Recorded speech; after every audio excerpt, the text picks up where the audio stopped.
if I can pull it Yeah. through. Darren, have a chat quickly. I just want to pick up your order and see if it's coming through. So There, it's coming basically, through. one of the things that we decided also with this is before when we hosted events, hobby events and that as a club, we would use a very old, outdated system where it had like a scoring system, where you would get points for having flock or terrain, or Yeah. did you use layering, did you use this or this, and it was actually tedious, to be honest. In a lot of Yeah. cases, there were people who'd done things that were amazing, but they scored low because they didn't have all the little elements in it, and Yeah. that just doesn't work. So Yeah. I felt that this time I needed to get the advice and actually the input from someone who knows miniature painting better. And considering Richard is the best in the country, as far as I'm concerned, when it comes to that. That's debatable. Well, on the judging side and all that, okay. I figured let's reach out, get him involved, and he is very keen. And yeah, we've got him here now. So I feel this will be a great addition for us as a hobbyist, the club, and everything, to just learn and see what we can do and then make this work as well as we can. Well, at the end of the day, Yeah. that's what community is all about. Is Yeah. People meeting people who are like-minded, fellow passionate individuals in whatever hobby or pursuit that you are involved in, and having the opportunity to then grow from that, either from meeting more people or growing as a hobbyist or a painter, or, like I say, whatever floats your boat. But yeah, that's what community is all about. So when you reached out, Darren, anything that involves community, anything that involves spreading the word of painting miniatures and what kind of joy that can be, I'm game. So thanks again for having me on. Yeah. So before we start with that, remember everyone, I see James has already added quite a decent amount of questions in the side there. If you guys do have any questions, just stick in the gold brush thing there, and we will go through them at the end of this. Yeah.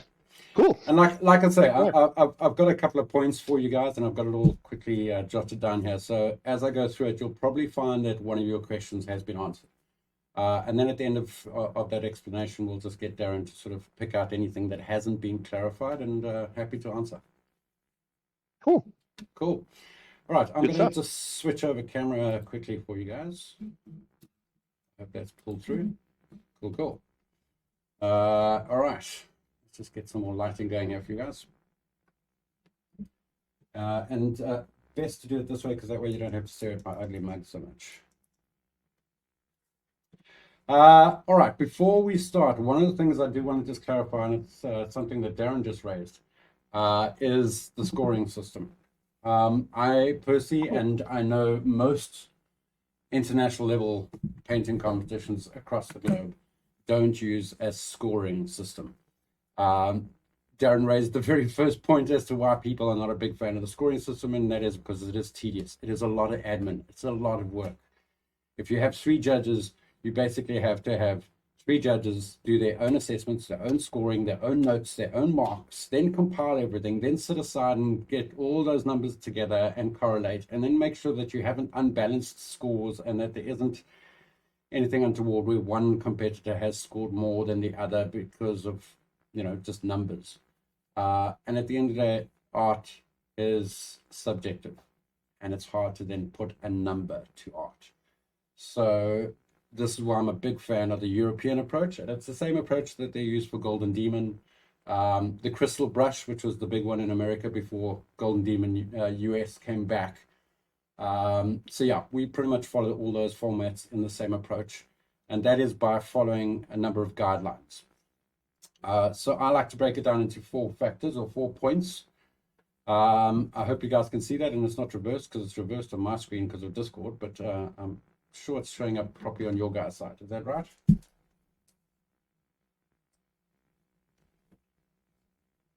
Yeah, no, it's perfect. Cool. It's great. Right, so we've got 4 topics to discuss. The first one is first impressions. Okay. Then there's narrative, technical, and then skill. Now, there's an asterisk between narrative and technical, and I'll clarify. But first impressions is generally one of the first benchmarks for a judge. What we're looking at is when all the entries for a particular category are sitting in front of us, there's almost a very clear marker as to which entries are in the running and which entries are not in the running. So you want to make sure that your piece gains the judge's attention. And hopefully I'll provide you some tips during the course of this discussion as how to stand out and be noticed. So first impressions are really that first sort of benchmark where we can cut down half or eliminate half the entries. Then we move on to what we call narrative.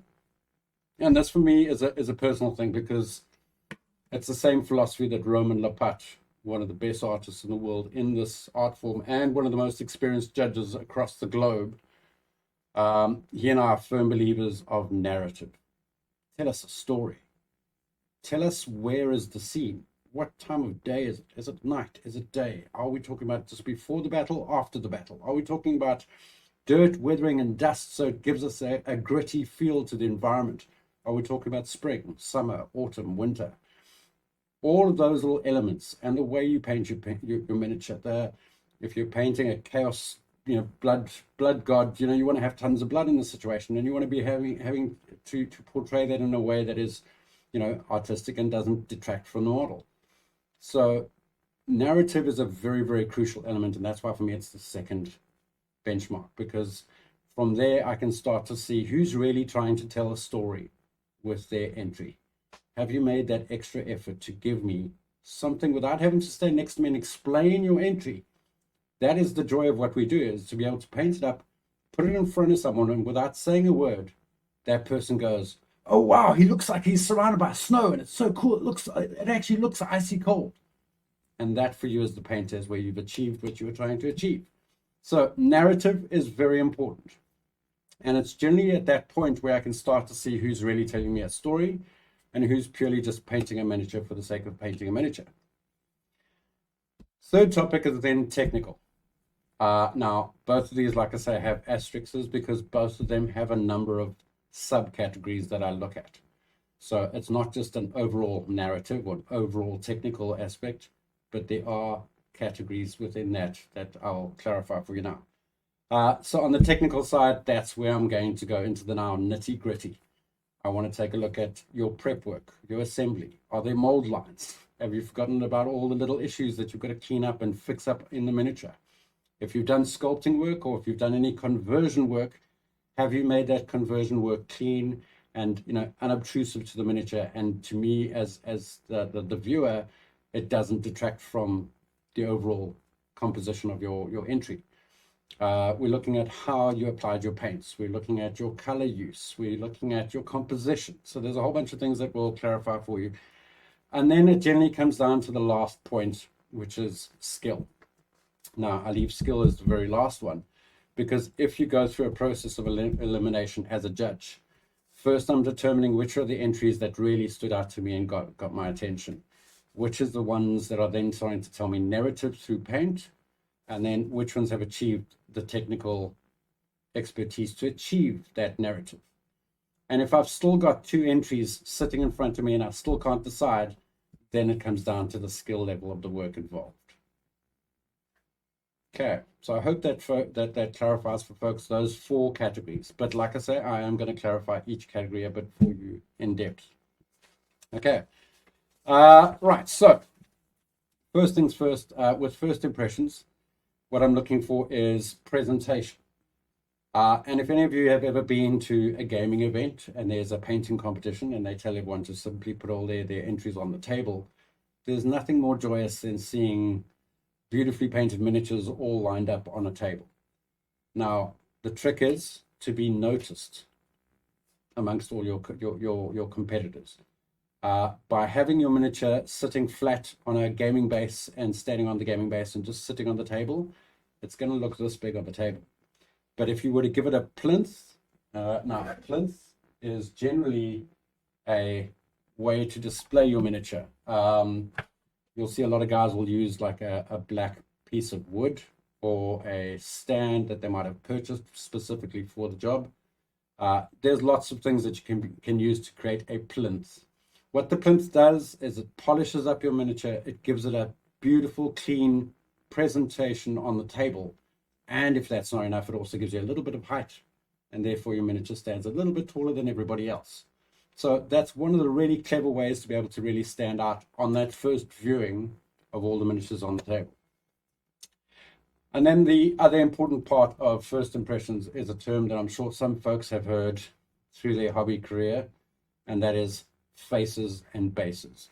In actual fact, the phrase came out of Golden Demon, where people would say, faces and bases win Golden Demons. Now, what that means is that the face of your miniature is generally the very first thing that any person who looks at a miniature is drawn to. It's a natural thing for humans to stare at the face of the context of what they're looking at. So if they're looking at an animal or a creature or a person, the first thing that the natural human eye is drawn to is generally the face.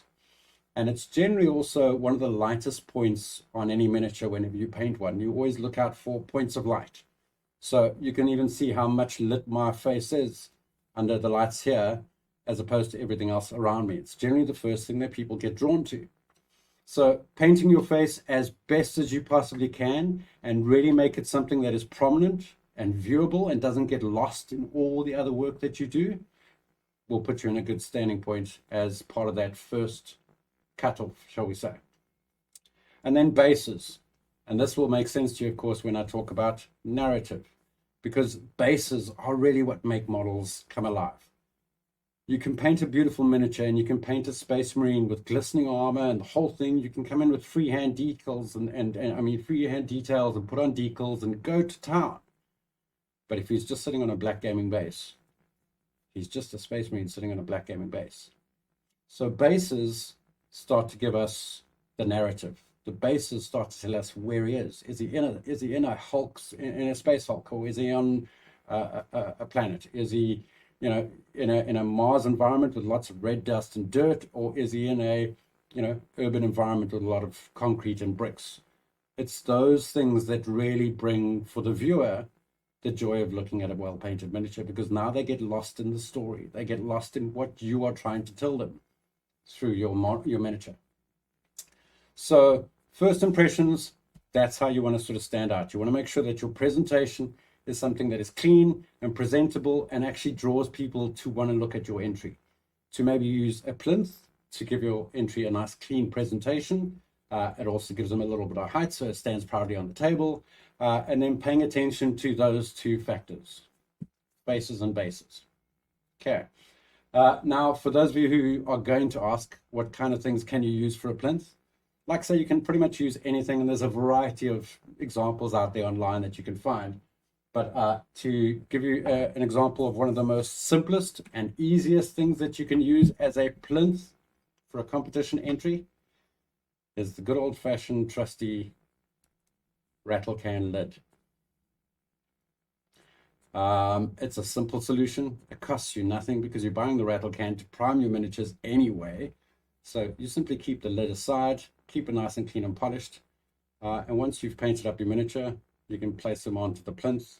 And when it stands on the table, it's now clean and beautiful and presentable, and it's got this nice polished black base. And then do you see the kind of height that I get on the table with my little miniature, which makes it even more appealing for people to want to reach in and take a look. So lots of examples that can be used for creating a simple plinth or display base. If you're painting a squad or a regiment using a nice beautiful square piece of black wood, so you can buy a piece of wood and polish it up nice and black, give it a gloss black coating, and just placing your unit of your members from the unit on that board to present is a great way for it to be nice and clean and presentable. More examples for things like plinths, you can go look at galleries from Golden Demon past winners. There are countless of them online, and you'll see a massive variety of different ideas for plinths and being able to display your miniature. And you'll come to quickly realize it may seem like an insignificant thing, but it actually does play a big role. So a simple thing like simply putting a plinth can really change the game for you in your entry.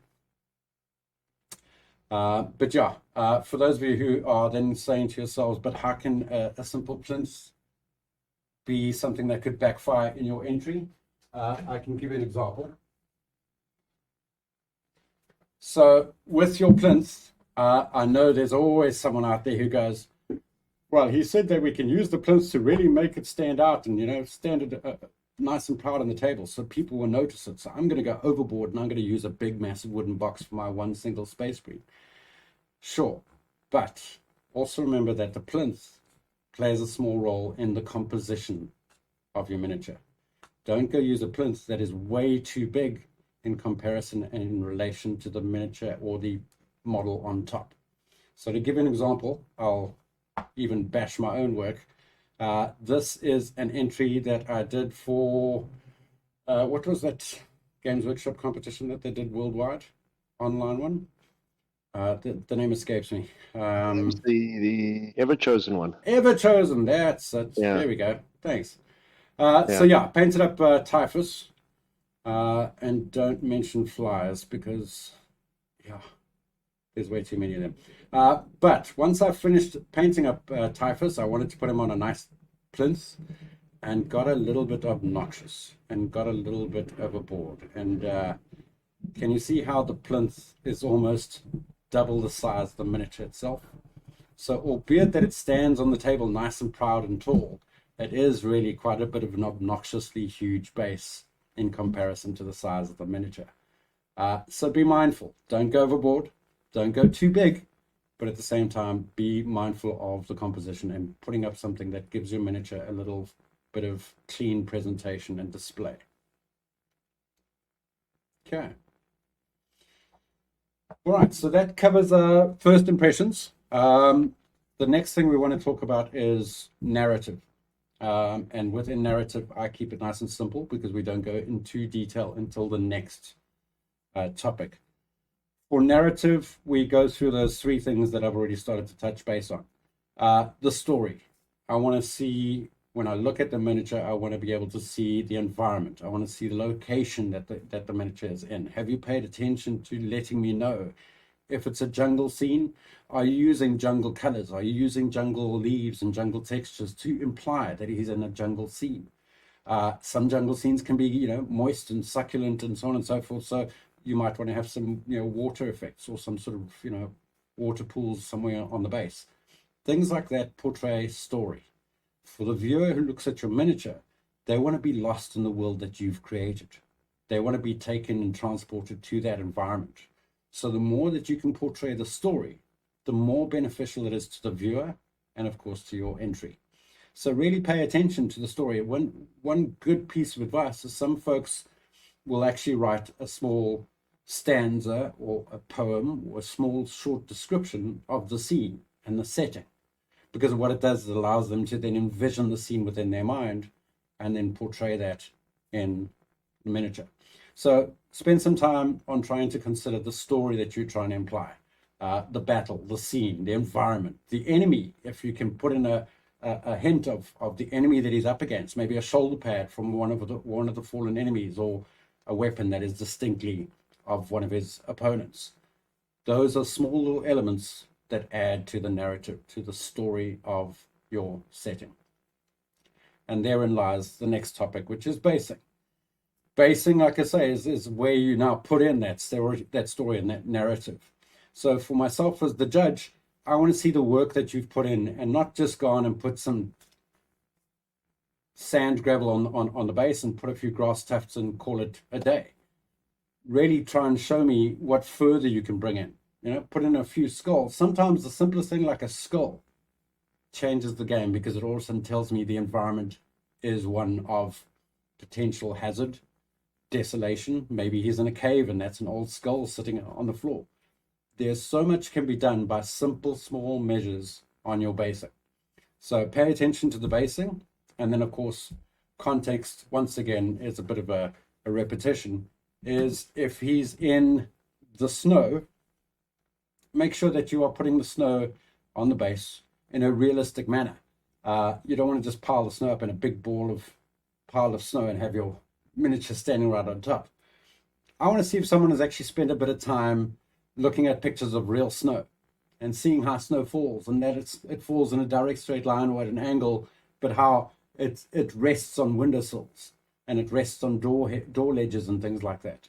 I want to see that you are adding more to the context of the narrative, that you've made that extra effort to show me further info, so that for me as a viewer, there's no guesswork. I'm immediately transported to the environment and the context of what you are trying to tell me. Okay, so hopefully those 2 points will provide you guys a little bit more inspiration, a little bit motivation into working on your pieces.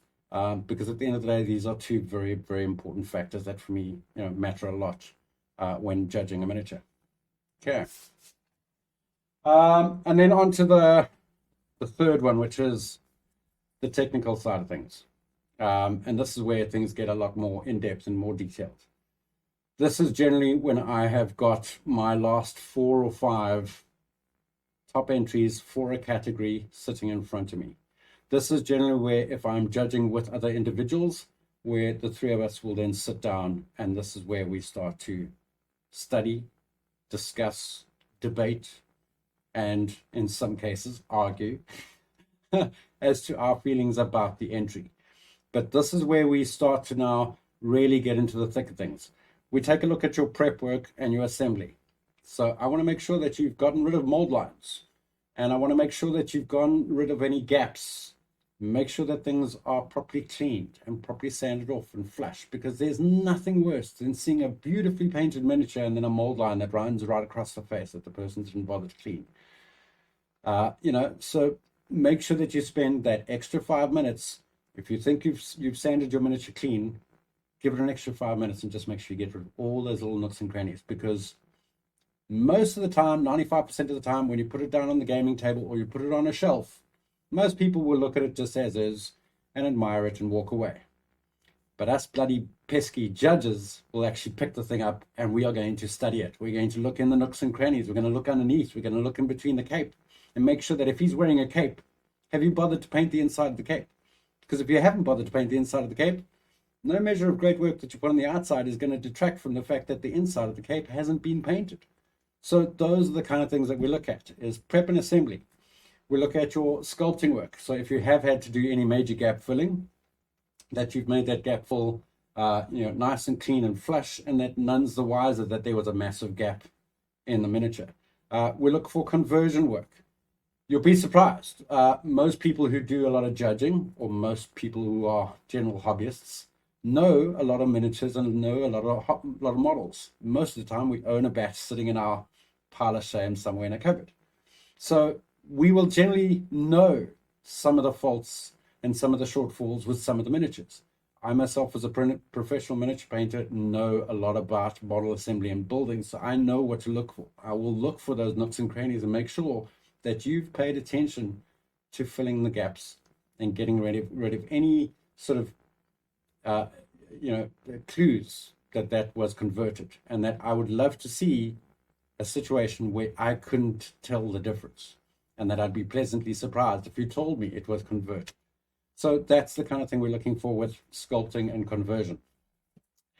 Now, you'll note here that on the side I've labeled B in brackets. So for prep and assembly, this is a category that is relevant for beginners.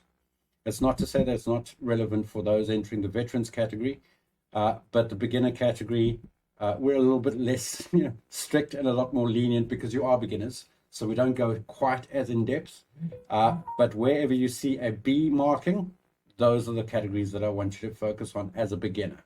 If you're entering a veterans category, pay attention to all of it.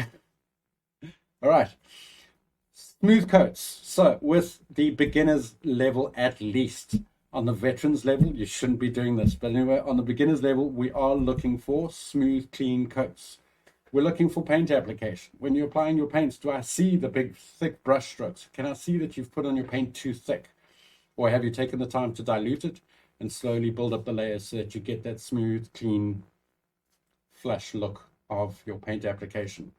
What I'm looking for in the paint application for veterans is, have you paid attention to things like volume, contrasts, lighting, and textures?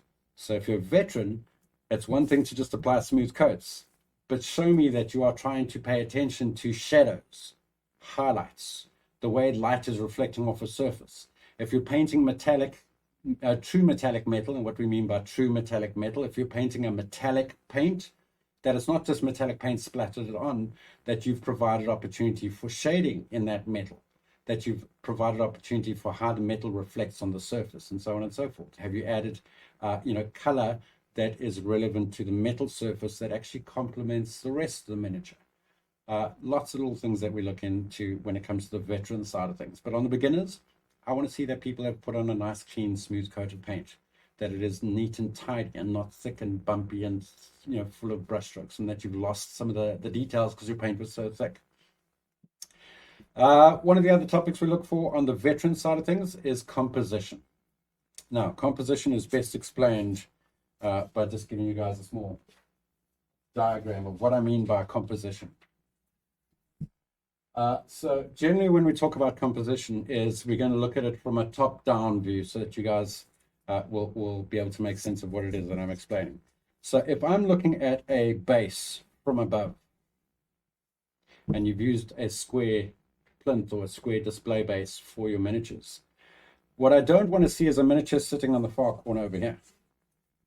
Because what you've now done is you've left this massive negative space that you have to address. And you have to now do a lot more work on your base in order to then provide a clean, cohesive surface, instead of just having the miniature all the way in one far corner and not utilizing the space effectively. If the miniature has extended arms with weapons and so on and so forth, be mindful that you don't have them too far to the one edge, because then you have a very unbalanced miniature with a base that sits like this, but his arm is extended all the way that way. It looks, unbalanced. It doesn't look aesthetically pleasing. So be mindful of composition. Make sure to use more of the space. Be mindful of how your miniature is posed. If he's slightly turned when he's facing towards you, you don't want to have him standing, straight dead onto the miniature, to your base, because he's looking off to the side. You might want to have him slightly at that angle, looking towards the viewer. So be mindful of composition. Especially if you have a situation where people tend to break things up into quarters. So generally what you want to do is use your miniature in at least 2 of those quarters, so that you're only dealing with a smaller space to then provide the viewer the narrative and all the work. So like I said, don't be too hasty in giving yourself a big base, but at the same time don't give yourself too much of a small base, because you won't be able to provide enough space for story, for narrative. Okay. And then we also talk about composition. So to give you an example of not composition, sorry, we also talk about what we call lines of sight. When you look at your miniature, you want to be able to look at it in a pleasing and aesthetic way. So what we mean by that is, if this is my miniature sitting on top of the table, and I put him on a plinth, what I've effectively done is I've created a triangle in the line of sight. Okay, so what you want to look for is ways that the miniature will actually allow the viewer to happily glance over your miniature and follow in a natural manner. You don't want people to be sort of staggered and staring at your miniature because there's a bright light here and there's this happening here, and becomes staggered, and the person's looking at your miniature in a very busy manner. So be mindful with how you view your miniature and how people's eyes would wander over the miniature. Good tip for this is give it to someone who doesn't paint miniatures and tell them, what can you see? And you'll be surprised how those people will pick out things that you weren't even aware of. How the first things that they get drawn to are not what you want them to be able to see. So then it makes you get some insight, sit down, and then revisit your miniature and adjust accordingly. Another way of providing good lines of sight is, say, for example, this is my base and I'm looking at it head on, and I've got my miniature standing on the base. If he has a awesome spear or something standing in his hands, like a banner with a flag or something like that, what you want to try and do is find a way on the base to provide another additional line of sight. And what we mean by adding another additional line of sight, what if you were able to put in a small branch or a small tree or a small bunch of twigs that are sitting off to the side of him, also pointed in an upward direction? Because what you then do is create a pleasing way for the person to look at the miniature, view the banner, and then work their way across your entire figure. So lines of sight is a good thing to be aware of. If your figure is holding a sword at an angle and you want to put some debris on the floor, try put the debris in the same angle as the sword, because it allows the viewer to then have this aesthetic motion, that they're seeing the miniature in that angle that you are trying to portray. So consider lines of sight. It's one of the few things that most people aren't aware of, but lines of sight plays a very, very important role in the composition of your entry. Okay. Hopefully I can give you a much more firm example of that in a few minutes. All right, and then moving on quickly, we've got color theory, which I think is one of those topics that you could go into for hours. But when I talk about color theory in judging, when I look at your miniature as a whole, do the colors work well together? Are they complementary? If you are dealing with a miniature that is in winter and things are cold, the colors that we relate to with cold are blues and grays and white shades. And I want to see that portrayed in the use of color in your miniature. So be wary of how you use your colors, and don't go and just slap colors on because they look great and they look fantastic. Ask yourself if those colors are complementary to each other. Look at things like a color wheel and note that on a color wheel, most of your colors are split in half by either the cold palette or a warm palette. Your warm palette is usually your oranges and your reds and your bright, high value, saturated colors. And then your cold colors are usually your blues and your light greens and so on and so forth. So be aware of how you use color. You want to make a miniature pleasing to the eye and not garish. And if it is garish, the garishness needs to be there for a reason. It needs to be there for context or story. But the use of color is a great way to portray that as well. As you heard me now say, if you're wanting to portray the idea of cold, you're not going to paint your miniature in red, because red is not a cold color. So try to consider color theory. And when we talk about beginners on the color theory side, I just want to see, do you have a good natural eye for how colors work together? If your miniature is a Blood Angel Space Marine, you're not going to paint the floor orange, because you've got a lot of value, a lot of warmth, a lot of bright colors, and it's all just fighting with each other with these bright oranges and these bright reds on the Space Marine. But had you used maybe a dark shade of green on the base, green is a beautiful complementary color to red. So do you see what we mean by have you used color theory in the very basic sense of the word when it comes to beginners? But for veterans, I'm looking, have you used the color as a way to actually tell your story and to portray more of your narrative? You see how a lot of things keep falling back to the story that you're trying to create. And then, of course, the last one on the technical side is consistency. This is one of my favorite things because you can always witness it as a judge. You can always see where someone started painting a miniature, and then you can see where they were starting to run out of time. There's parts of the miniature that are painted immaculately, beautifully, detailed, neat, steady, clean. But then there are other parts where you can see they rushed because they were running out of time and they were under the deadline for the competition. So make sure that your work is consistent throughout. Give yourself enough time to be able to finish the miniature, and not preferably the night before. But if ever you do find yourself still painting the miniature the night before, trust me, you will not be the only one. It's a way of passage when it comes to painting miniatures for a competition. Most folks are still putting the last touches on the night before. In fact, one of the guys for Thunderbrush, I think, was actually pouring resin on his base 2 days before the competition. So make sure that you give yourself time and stress relief, and make sure that you finish your miniature with enough time. You're not pushing it right to the last minute, because some of that can then make you rush and not finish things the way that you hoped and intended to. So that covers technical side of things. And then, of course, the very last topic is the skill. On the skill side of things, this is where the special effects come into play. So on the skill side of things, it's not something that is too relevant for beginners. But of course, beginners can pay attention to this. But on judging side of beginners, skill for me is just the general cohesive overall view of your miniature and all the work after analyzing those previous topics. For veterans, these are the kind of things I'm looking for when we come down to the last topic. Have you used effects? Have you painted in something like non-metallic metal? Or have you tried something like OSL, object source lighting? The approach to painting something as if it's glowing or something is providing a glow.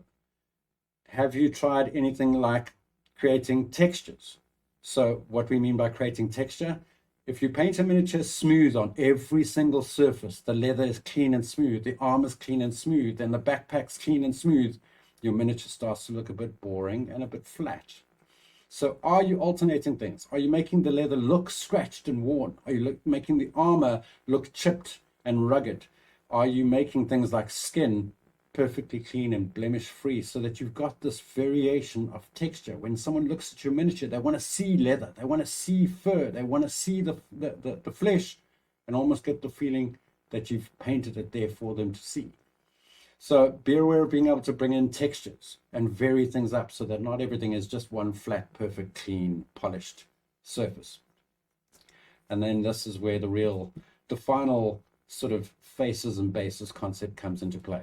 If I'm sitting with two miniatures in front of me and I've got to make a decision as to which one's the winner, and I've gone through all the other topics and it's down to this last point, I'm generally looking at the whole overall thing, but I'm bringing up that philosophy of faces and bases. Is the face painted as immaculately as it can be, and is it really drawing my eye, and is attention to detail, and is the base letting me get lost in that world and in that environment? And that will generally, hopefully, provide me with the winning entry. And this then falls into the whole total cohesion. What I mean by total cohesion, when I look at the model and the base, do they feel like they belong and not a space marine who's polished and clean on a dusty base, but there's not a single dirt on the space marine? He doesn't look like he's part of the scene. So total cohesion, when I look at the overall picture of your miniature and I've analyzed everything, do I see cohesion? Do I see colors working together? Do I see the narrative being portrayed cleanly and not distracted by any other elements? And do I see a happy finished miniature at the end of the day? So I hope that helps you guys. That's pretty much, the main 4 topics that I cover. I know that there was a lot there. I have recorded this for Darren, so hopefully I can get this copy off to him, and then you guys can play this back. But at the end of the day, like I say, it is my personal opinion based on my own experience, so you're welcome to take it as you wish. But I hope some of you find some insight into some of that information. We can start to open things up to some Q&A. Maybe from the Q&A, we'll then have some samples that I can show you to answer those questions. And then we'll leave some stuff at the end to show off under camera. So, Darren, I hope that covers things for you. That was awesome. That was great. Cool. Am I even? Hey, I am. The problem with Discord is every now and then you're not too sure if you're talking, if it goes through or not. Yeah, my favorite thing is when you ask people to, right, I'm done. Does anyone have any questions? And then you get crickets. Everyone's still there, but everyone's dead quiet, and you're like, am I still live? Am I still working? So, yeah. It's also nice that we muted everyone. True. Well, we had James Winton gave us a lot of questions here on the competition and all that. But I'm going through all the competitive question side, and I think you've answered all of them. James, you can unmute yourself. I know you can. Is there anything there that wasn't answered? James, if you can hear me. Oh, there we go. You can unmute yourself.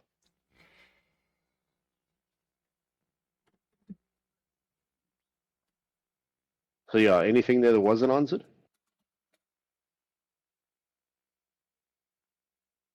James, fire away. I promise I don't bite.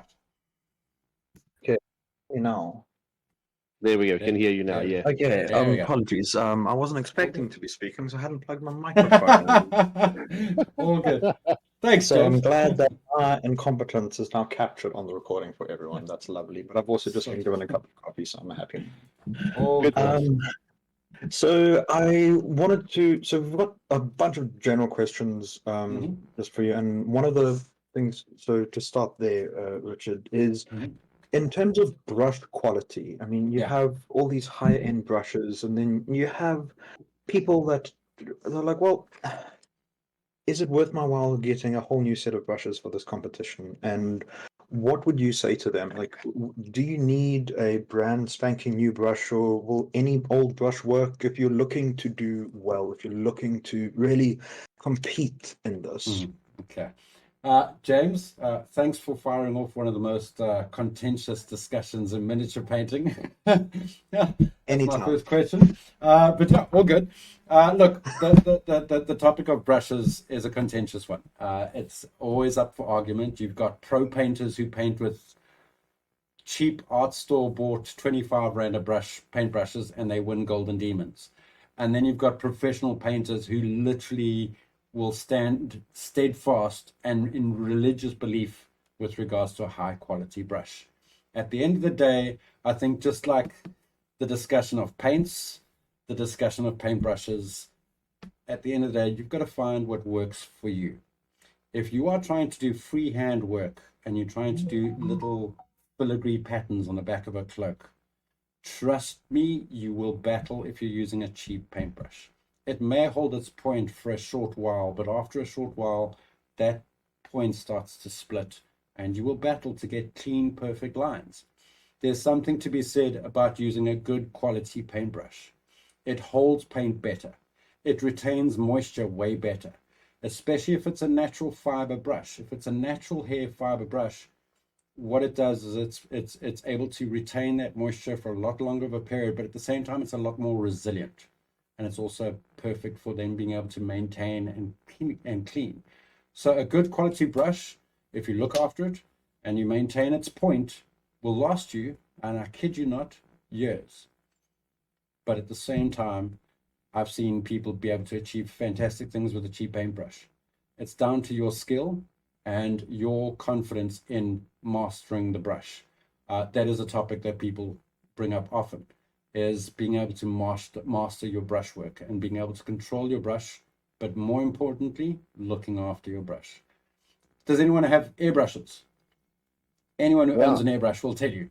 An airbrush is the same thing. You can do amazing things with a cheap airbrush, and you can do incredible things with a high-end airbrush. But if you don't know how to look after and maintain an airbrush, both of them are going to give you a headache. So, yeah, I would personally recommend, if you enjoy painting and you want to improve as a painter, I will always recommend investing in a good quality paintbrush. That paintbrush, if you look after it, is going to help you grow as a painter. It's going to give you better results. It's going to give you longevity, but at the same time, it's going to give you the fidelity that you need when you want to paint miniatures really well.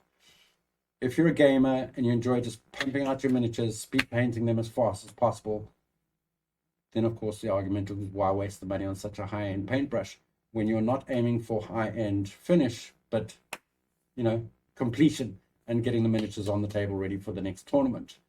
So that's, I hope that helps you. But James, what I will always recommend is, if you're going to invest in a high-end quality paintbrush, you only really need to invest in two. You don't need to invest in every size under the sun. It's an absolute waste of money. I myself only ever invest in two paintbrush sizes at any given time.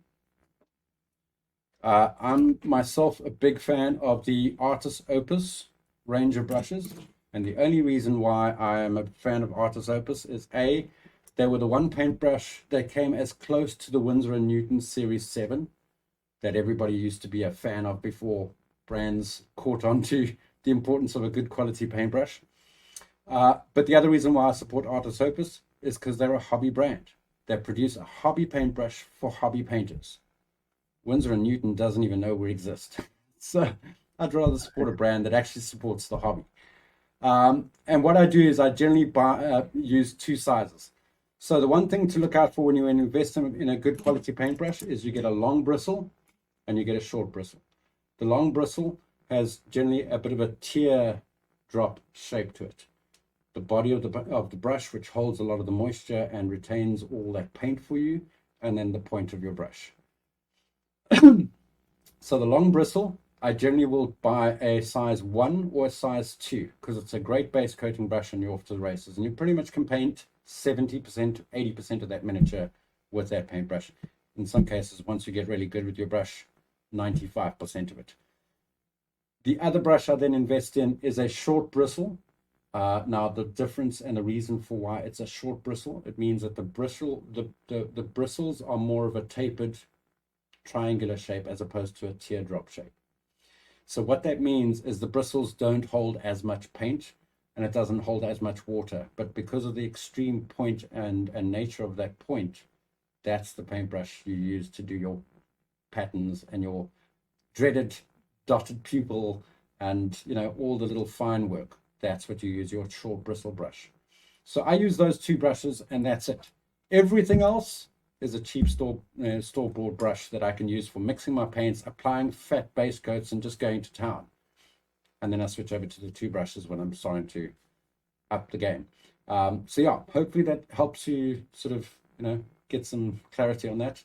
But yeah, that's just my feeling and my opinion. If you want to improve as a better painter, you need better tools.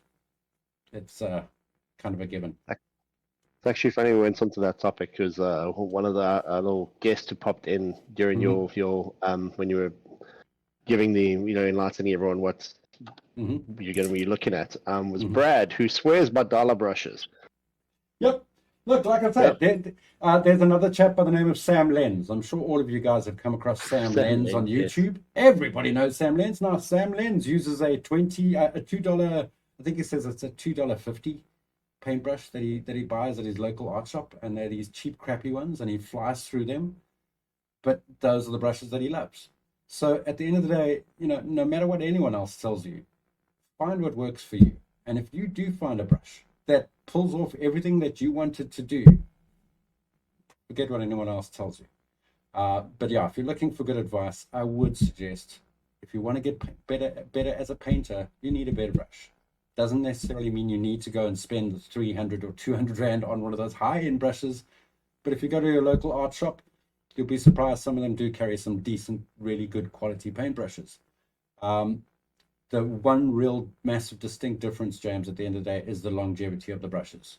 Cheap art store-bought brushes never last a fraction as long as high-quality art brushes that will last you, like I say, for years.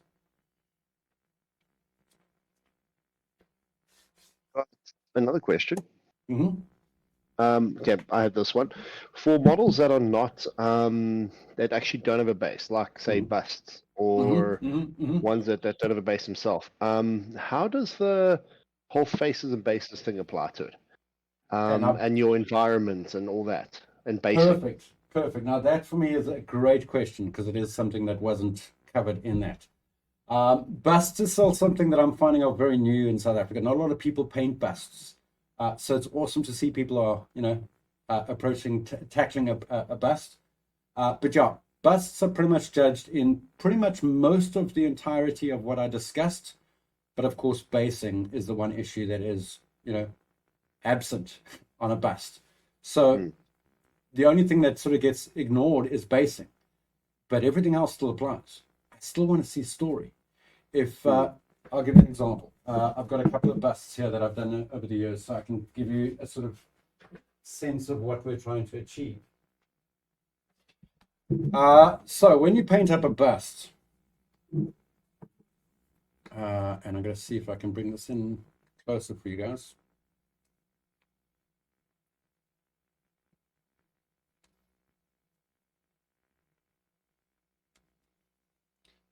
Okay, so when you're painting up a bust, your story is still in being able to paint up certain details. This is, of course, a pirate.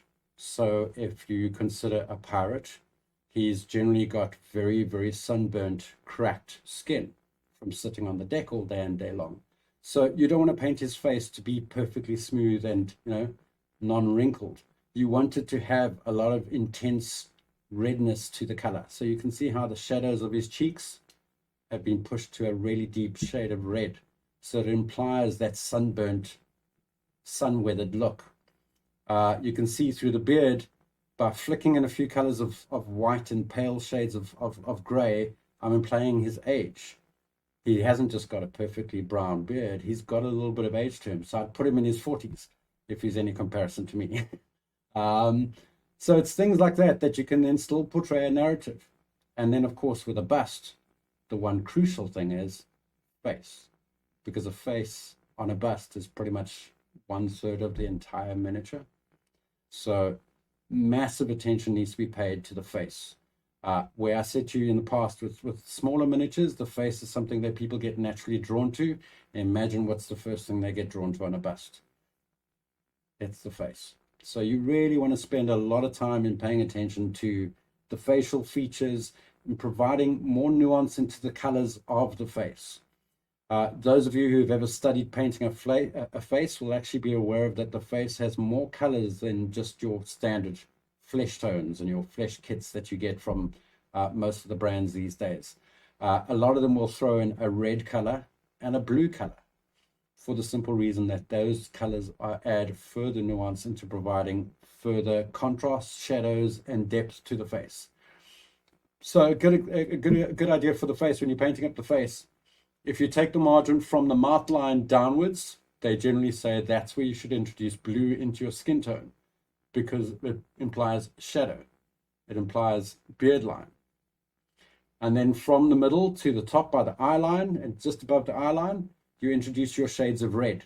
Your red into the eye sockets, into the nose. Most of us know about our red-nosed dwarves that everyone loves to put a little bit of touch of red onto the dwarf nose to give it that, bulbous red nose look for a dwarf. And then yellow is introduced from the forehead upwards because, of course, the forehead picks a lot of light. It's one of the most reflective surfaces on the human body because it's the closest to everything above it. So you can still portray narrative. You can still show me technique. You can still show me textures. You can still show me attention to detail. You can still show me color theory. The only thing you can't show me is the base. So busts, that is, both a benefit and also a con. It means that you need to pay a little more attention to the narrative because you don't have a base there to be able to tell you what's what. Pay close attention to the leather on his chest. You can almost pick out, I hope the resolution's coming through for you guys, but you can almost pick out the cracked leather, that it's worn and it's old. And if you stare closely at the leather, take a look at just where the buckle is. Just above the buckle, you'll almost see shades of purple in the leather. Because if you look at leather, leather's not just perfectly brown. It's varying shades of brown. And some leather that is beautifully clean and polished tends to have a bit of a purple tone in the shadows. So pay attention to the world around you. It's one of the best things that any painter can advise you on, is the more attention you pay to the world around you, how wood really looks, how grass grows in its variety and in its intensity.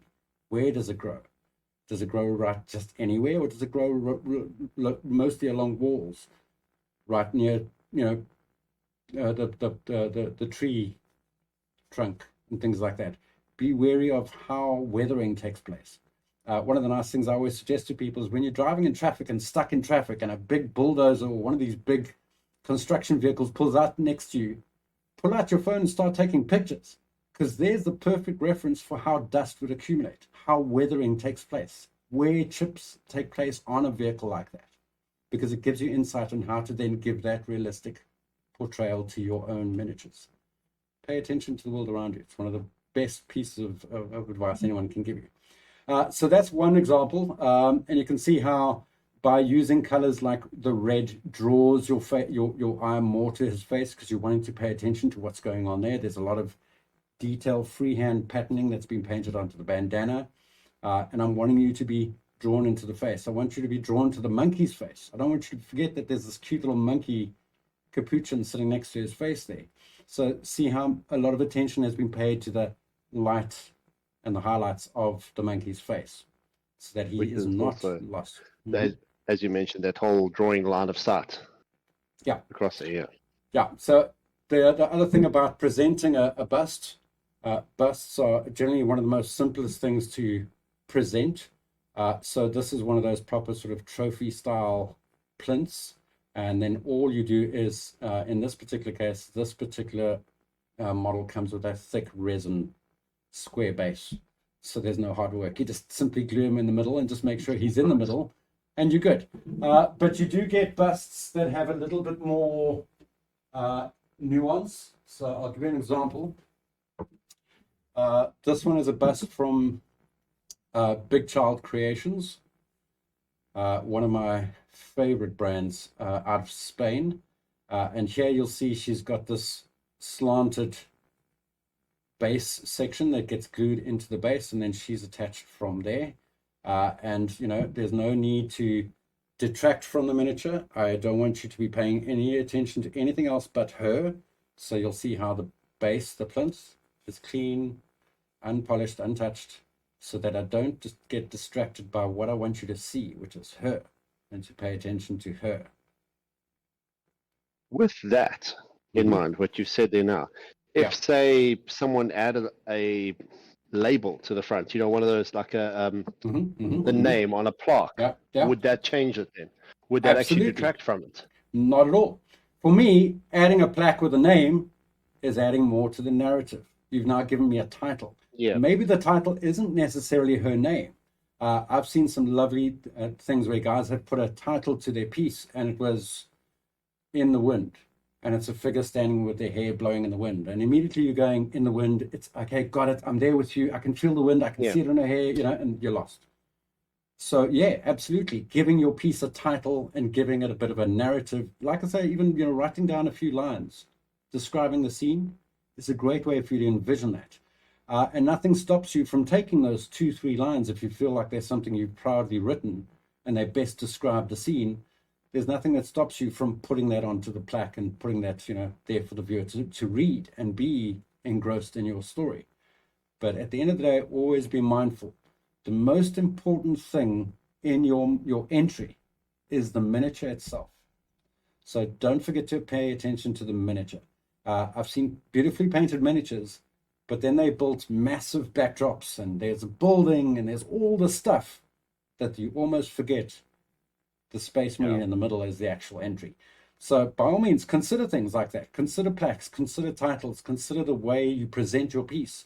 But be mindful that when you put it on the table, is the miniature the main thing that you are presenting to the audience or the viewer? One good trick you can do is something like this. So this is a 3D print. And if I zoom in on her, lovely lady sitting with her sweater in the middle of winter. I think this file was called Cozy. So, title sort of gave it away. But in this particular case, the figure reminded me of Storm from X-Men. So I painted her as Storm appropriately. But what I wanted to do was I wanted to imply that sort of hark back to comic book pages. So for her backdrop, I simply made a simple black bordered square with a green, slightly shaded backdrop. And what it does, it simply gives her a green border and a bit of a backdrop. And it sort of implies that whole comic style straight out of the page of a comic book. So there's lots of opportunities on how you present things. But in this case, you can see how the black border and the little green block at the back don't detract from the miniature. They actually enhance the miniature, because you can see how the green backdrop now makes you even more focused on her face. And in this particular case, all you had to do was, you can use a dowel stick, you can use brass rods, you can go to your local hardware store and buy something that you can then cut to length, insert in the middle of your bust. Make sure that you've lined up the base so that you are inserting her right dead center and not off kilter, because there's nothing more frustrating than your miniature sitting just slightly off the center. And then just make sure that it's nicely presented. So if I were sitting on the table, she'd be presented to you as such. Okay. So yeah, busts, awesome things. Love busts. Busts are also not projects that take you 8 months to finish. Busts are something that you are not so immersed into having to cover every single little detail, because there is so much of it. With a bust, you're focused on smaller subjects, and you're not so heavily absorbed by the whole thing and the whole environment. You're just focusing on the bust. And yeah, busts are one of my favorite things to paint. We got another one here from Quenla asking, how much detail would you consider putting into a base? how do you make sure it's not too much or overpowering for the model? Yeah. I think that also ties into your line of sights as well. I'm saying. Yeah, it does. And it also ties in a little bit with composition. So if you put your miniature dead center in the middle of your base, be aware that only the corners, that just protrude to him are the only space you might have. You're not going to pile leaves on each and every corner, because then it's going to look weird and it's going to look unrealistic, because, leaves don't gather in perfect little corners. So you might put a few leaves on one corner. You might put one leaf on another corner and leave it at that. Be mindful of how much you put into the scene, as long as it's adding to the narrative, but also follow the idea of less is more. I've had experiences in the past when I was beginning in the hobby and I was playing with red weathering pigments, and I was trying to create this Mars weathered dusty look on a Battle Sisters tank. And it was the first time I was ever playing with pigments, and I put a few little marks of the pigment dust onto the tracks, and I was like, wow, that looks so cool. And then I put a bit more, and then I put a bit more, and I was like, this looks so brilliant. Put a bit more, put a bit more, put a bit more. That tank looked like it was drowning in the red dust. So less is more. Be mindful. When your gut says don't put any more, don't put any more. Never detract from the miniature. Be always aware of how much you're putting in. And like I said to you, sometimes just the addition of one single skull can really, change the narrative. A whole bunch of skulls could be detracting from the miniature, could be taking up too much space on your base. Is your figure now literally standing next to a pile of skulls? So less is always more when it comes to, weathering, basing, that sort of stuff. Cool. Awesome. The Chaos Babies ask, in terms of shadows, would you paint the shadow of the model itself on the base, or would you just let the three-dimensional realism work for itself? I'm with you. All right, so painting shadows and actually painting shadows themselves is a very recent new trend. One of the best painters in the world at the moment who's pulling off shadows is a gentleman by the name of Eric Swinson. If you've got 3.5 hours to kill, you'll find him on YouTube. He paints in real time. And like I say, it's about 3.5 hours of just watching this guy paint. If it's your cup of tea, by all means. But yeah, you can actually paint in shadows. If you're going to try that and you're going to paint in shadows, by all means, go for it. It's tricky to pull off because you've got to be aware of the viewing angle. We should have actually focused on that whole topic of the golden angle, so we can bring that up now. The viewing angle is generally the angle that you are going to present the miniature on the table to everyone viewing your miniature, whether it's on your shelf or on a competition table. So when you look at it head on, those are the areas that you want to focus on as your first view and presentation of the figure. So if you have the occurrence of a shadow that's falling over something, be very wary that if you do paint in the shadow, you've got to paint it in just subtly enough so that people believe it's a real shadow. Because that's where the fun part is, when you get people who lean in and they're like, oh, that's a shadow. Oh, no, wait, shit, that's actually painted. Oh, what? And then you've got that person's attention.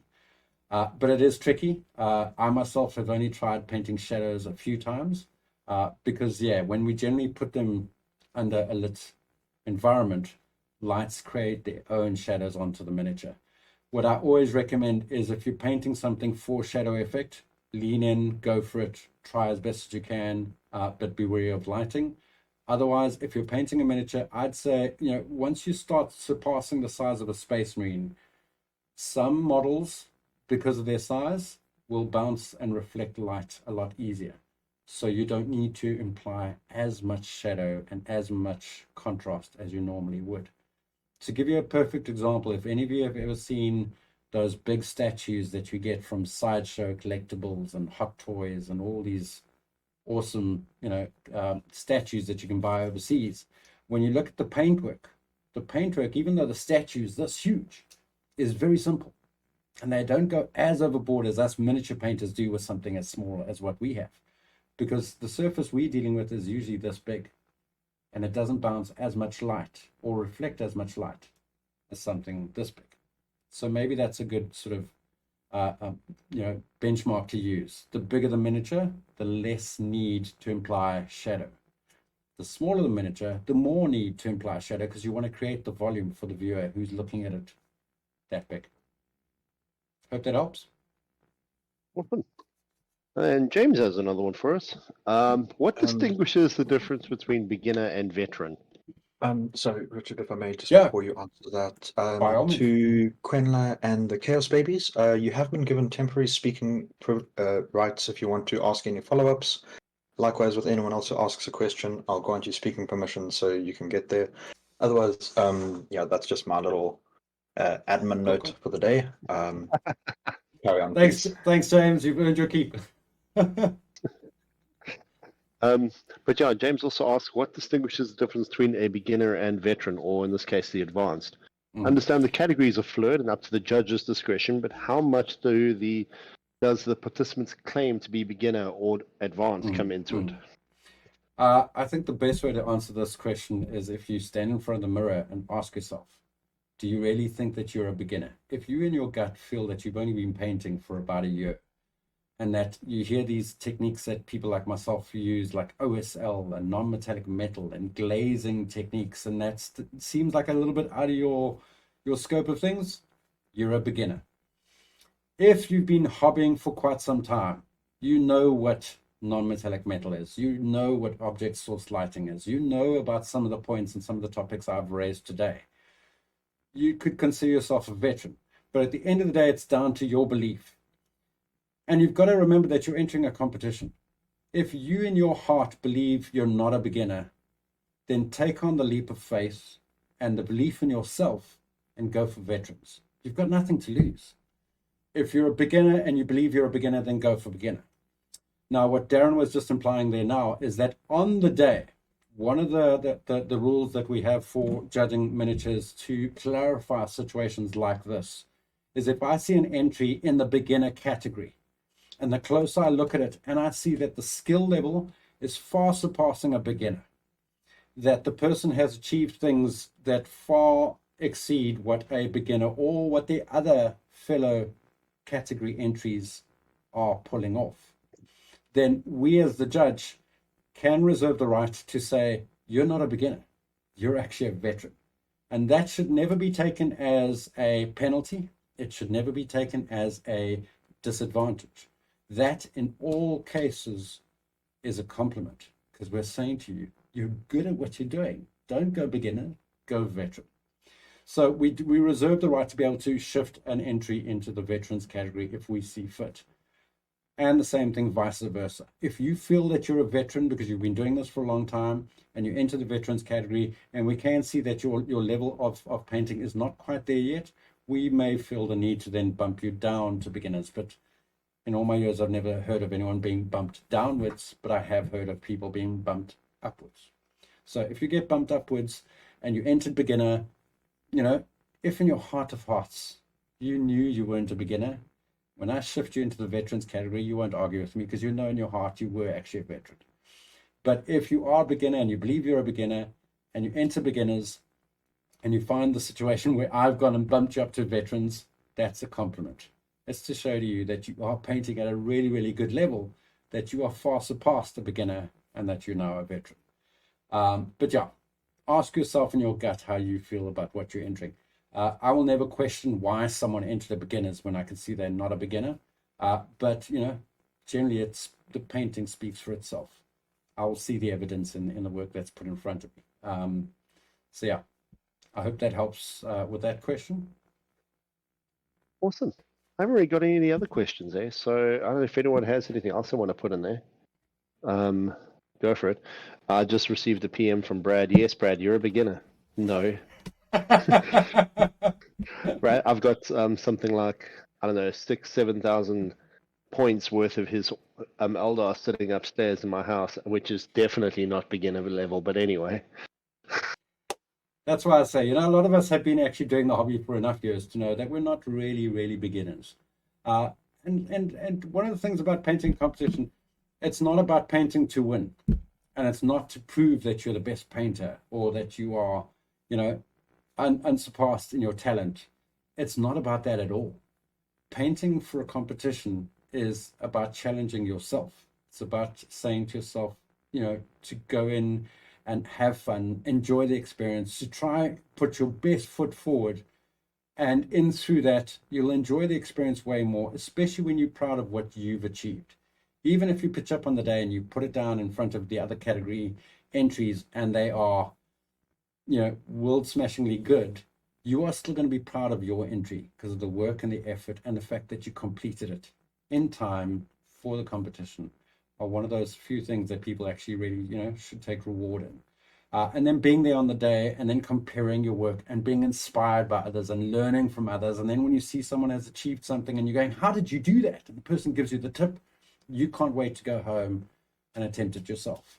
And that's the true thing about, entering painting competitions. It's not to get gold, silver, or bronze, but actually just to really enjoy yourself and push your painting game just that little bit more, because at the end of the day, it's extremely rewarding to your soul, especially when you set yourself a challenge and you achieve that challenge. That's one of the key things about anything. That definitely, I think, ties into the reason why this golden brush is different from the other little ones we did before. Something I do want to clarify for everyone is here now as well. I know this one's got a very high prize level. I understand that. A lot of people are like, but that's going to create some issues in that. But maybe some expectations and everything. But the reason why this golden brush has an airbrush, first of all, as a prize, as well as a bunch of Vallejo and Green Stuff World and AK Interactive stuff coming as prizes for everyone here, was for two reasons. First of all, everyone on the last few events, the caliber of painting that I've seen in Durban and how amazing the results that people have come up with, I just felt needed more of a reward. And also, the other reason was Lindy from Supernova Studios. She's super keen on it, and she's really helping us out a lot on the prizes. So it's having the capabilities and the facilities available to do it has allowed us to do this. And it's let's be obvious, let's be honest on it. The people are definitely the reason why we have a higher entry to it is because of the prices, yes, but also. What I'm seeing, people, what are some of the entries that they've come up with, some of the challenges people are putting for themselves, they're just amazing. They really are. There's some amazing stuff out there. And I think that's the important thing as well. When it comes to being the host, you are asking people to commit countless hours painting maybe one miniature or maybe painting 4 or 5 entries, as in Byron's case. You are asking people to give up of their free time, in some cases, some of their free time from their families. You are asking people to give up time from their own gaming campaigns or armies that they're building because they've got to commit time to your painting competition. So you, as the host, want to be sure to, not only provide them with an awesome experience and a wonderful event, but the prospect that if you do place, wherever it may be, that you actually potentially come out with something that is rewarding and as a great prize, and you feel that it's worth your time and your effort. And that's, I think, something that a lot of people aren't always respectful of, is that it works both ways. To be very mindful and respectful of those like Darren, who give up countless hours, time, resources, and in some cases money, to be able to host something like this. And to support individuals like this, because without individuals like that, we wouldn't have painting competitions, we wouldn't have prizes, we wouldn't have the hobby.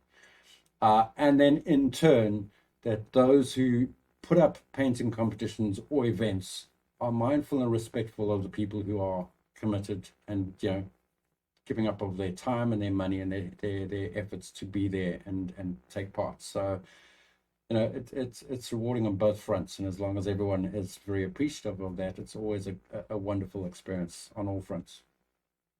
Awesome. Oh, well, in this case, it's just that everyone in the club owes me their soul, so it's fine. Always good. Always good. I don't know about you, but I think that's it. So we've had a pretty good session tonight. Awesome. Well, the last one I do want to show you guys is the last piece I just finished. It was for a private collector. Why I thought I'd show it to you guys now is because it's going with me to Johannesburg. It's going to be unveiled at Comic-Con, and then the collector will be picking it up from Comic-Con. So I unfortunately won't have it with me in November when I come down to Golden Brush. So you guys won't have the opportunity of seeing it in person. But this is one of the few opportunities where I get from a commission where the client lets me run loose, that it is at the highest level that I can push myself with regards to work. And hopefully this gives you an idea of how far you can really push things, that you can far exceed what you'd expect from yourself when you apply, your heart and soul into something. So this is a miniature from, once again, Big Child Creations, coming out of Spain. The miniature, which is a 75mm figure, right at the top. I'll zoom in for you guys quickly. So that's her there. She's painted with a non-metallic metal green gold, all acrylic colors, and the scene setting is autumn. So you can see the use of browns, oranges, and all those tones running throughout the figure. Someone asked earlier about painting shadows. You might pick it up. It's a very, very subtle shadow on the leg that runs just below over here. It's extremely subtle, but yeah, you don't want to make it too sort of forced. And the relic statue that she's standing on, that she's leaping on, where my finger is pointing towards now, is part of the kit. So only the relic statue, this crescent relic, and the figure herself are part of the kit. Everything else is hand-built, scratch-built. That is a 3D print from Madness 3D that was a failed print, so he sent it my way, and she became a statue. The fox is also a 3D print. And then, like I say, everything else is scratch-built. Vines, rockwork, leaves, the whole lot. And hopefully you guys can see a lot of what I've been talking about up until now, about creating a scene, a narrative, a story. So the title of this project is actually called Isabel, Guardian of the Autumn Forest. So do you see through my title, I convey the scene, I convey the setting, I convey the story, and then try as best as I can to convey that setting in the project.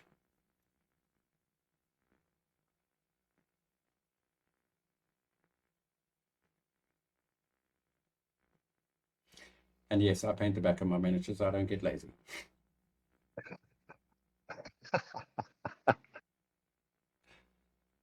So yeah, if you look at her from above, do you guys remember I was talking about lines of sight? What you'll notice is the line of her arrow is in line with the direction that the fox is looking at. Do you guys remember me talking about creating visual lines of sight? Do you see how the whole base from above actually tapers into a triangular shape? So it draws your view as the eye leaning onto the piece and watching it. You flow all the way down, you follow the narrative, you see her leaping in the air, and hopefully, if I've done my job right, your eye wants to wander down her body onto the scene, following that big statue that's overgrown in the forest and onto the fox that's looking in the same direction that she's running to. And then it makes you hopefully ask the question, what's off in the background? So hopefully this gives you guys some insight, some inspiration, and I look forward to meeting you guys all on at Golden Brush in November. My God, that's beautiful. Thank you very much. Good It's stuff. one of my proudest pieces. Thank you. I am posting some pictures and posting a small video edit over the course of the next couple of days. So if you take a look on my socials or on our Discord platform, you'll see those posted there. Cool. Thanks, Well, guys. it's been a spectacular evening. Thanks very much, everyone, for joining in that. I'm going to jump another table later if anyone wants to chat or anything. Yeah, flip, that was awesome. Thanks very much, Richard. Really appreciate it. Only a pleasure, Thanks to Darren. everyone for I hope joining. I hope I didn't bore you guys too much with my wafting on. Oh no, definitely not. Well, they stuck around. That's always a good sign. Yeah. Yeah, Awesome. good times, man. Thanks so much, but I appreciate your time, and thanks to everyone else who gave up their time for the night as well. So hopefully see you guys soon. Sweet. Cheers. Cool.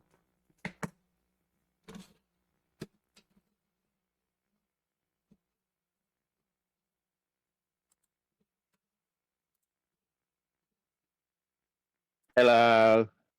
How's it, folks? Okay, I'm just going to stop the recording.